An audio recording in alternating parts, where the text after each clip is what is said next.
DUCSU VP এবং ইসলামী ছাত্র শিবির নেতা জনাব সাদিক কায়েমকে নিয়ে বিরাট চমক নিয়ে আসছে জামাত ইসলামী। জামাত ইসলামী রাজনীতিতে 2026 সালের সেরা চমক হবে ডাকসু ভিপি সাদিক কায়েম।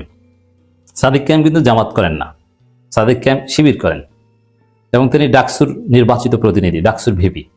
আর ডাকসুর ভিপি মানে বাংলাদেশের ভিপি, জুলাইয়ের ভিপি, সমস্ত ছাত্র সংগঠন এবং ছাত্র নেতাদের ভিপি, বস। ডাকসু ভিপির উপরে কোনো ছাত্র নেতা নাই। শিবিরের কেন্দ্রীয় সভাপতিও ডাকসু ভিপির উপরে না, ছাত্র দল বা অন্য কোনো দলের কেন্দ্রীয় সভাপতিও ডাকসু ভিপির উপরে না। ডাকসু ভিপির চাইতে বড় কোনো ছাত্র নেতার হতে পারে না।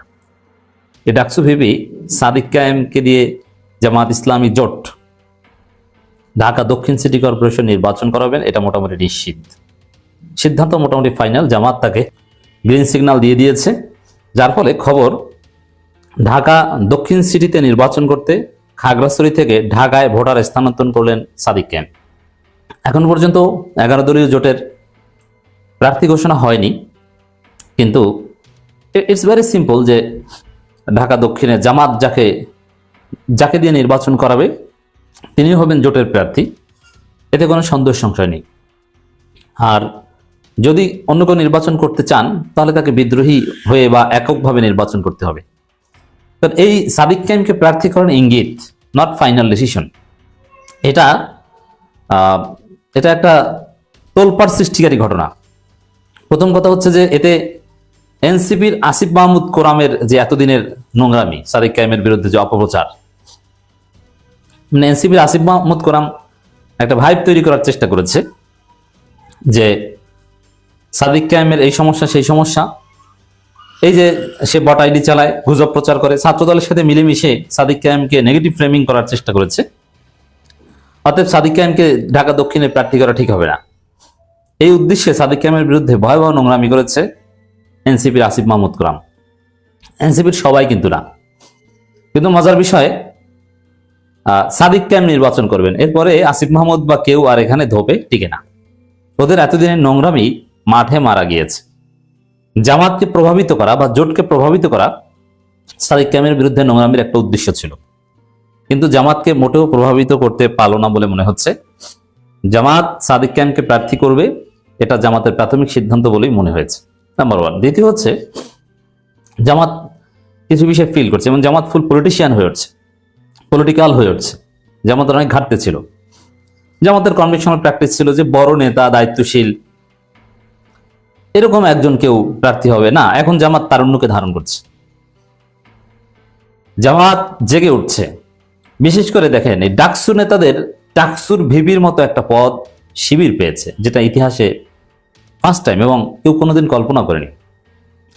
ডাকসু ভিপি পদ, নট অনলি ডাকসু ভিপি, পুরো ডাকসু নেতৃবৃন্দকে যদি জামাত পলিটিক্যালি কাজে লাগাতে না পারে, জামাত যদি জাস্ট কনভেনশনালি এরকম করে যে ঠিক আছে ডাকসু ভিপি হয়েছে বাবা, তুমি শিবিরের আন্তর্জাতিক সম্পাদক, তারপর তুমি বিদায় নাও, জামাতের রোকন হও, রমনা থানা অ্যাসিস্ট্যান্ট সেক্রেটারি হও, তারপরে সেক্রেটারি হও, তারপরে আস্তে আস্তে আস্তে আস্তে তুমি 15 বছর 20 বছর পর নির্বাচনের নাম নাও।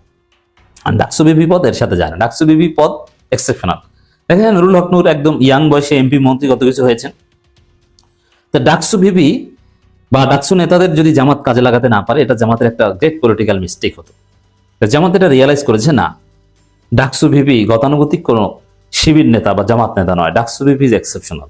বাংলাদেশের ইতিহাসে, জামাত শিবিরের 85 বছরের ইতিহাসে DUCSU VP is only Sadik Kayem, আর কেউ নেই।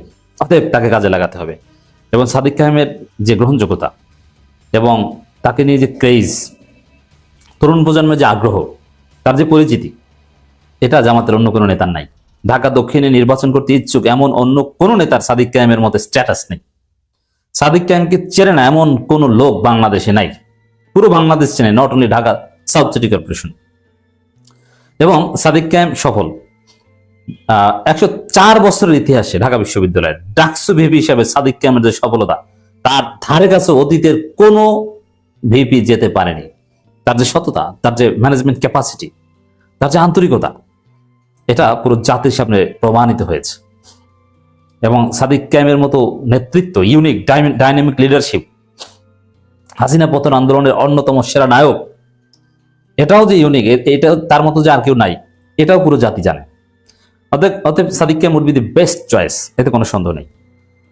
এটা মোটামুটি স্পষ্ট যে সাদিক কায়েম ঢাকা দক্ষিণ সিটি কর্পোরেশন নির্বাচনের মেয়র প্রার্থী হতে যাচ্ছেন 11 দলীয় জোটের, এবং তিনি মেয়র নির্বাচিত হতে যাচ্ছেন, এটা আমরা আশাবাদ ব্যক্ত করতে পারি।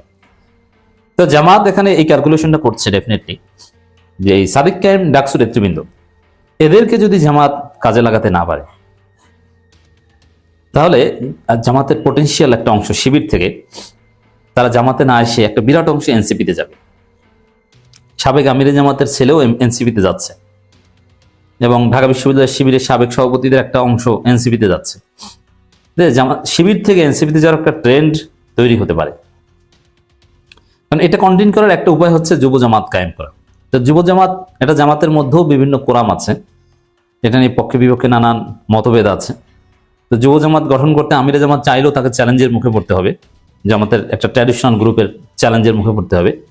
তবে এবং সেটা টাইম দরকার, সময় সাপেক্ষ ব্যাপার। কিন্তু সাদিক কায়েমকে ঢাকা দক্ষিণ সিটি কর্পোরেশনের মেয়র পদে নির্বাচন করালে জামাতের অনেক মিথ ভেঙে যাবে, এবং এই ডাকসু নেতাদের জামাত যদি এভাবে কন্টিনিউ করতে পারে, এবং শিবির থেকে যে এনসিপিতে যাওয়ার একটা ট্রেন্ড, এটা বন্ধ হয়ে যাবে।